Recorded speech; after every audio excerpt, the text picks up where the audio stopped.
இன்னைக்கு நான் சொல்றேன், உன்னை குறித்து யாராவது உட்கார்ந்து தேவையில்லாத நியாயங்களை பேசும் பொழுது கர்த்தர் அதை கவனித்துக் கொண்டிருக்கிறார். அவர் செவிகள் அதை கேட்டுக் கொண்டிருக்கிறது.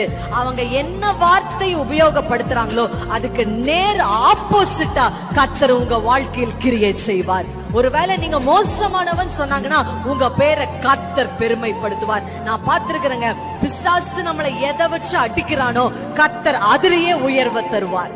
பொருளாதாரத்துல நம்மள அடிச்சானா பொருளாதாரத்துல உயர்த்துவார். இன்னைக்கு நீங்க எந்த போராட்டத்துல பிசாசு உங்களை சிக்க வச்சிருக்கான் அப்படியே மைண்டுக்கு கொண்டு வாங்க. நான் சொல்றேன், அதே காரியத்துல கர்த்தர் உயர்வுல கொண்டு வருவார்.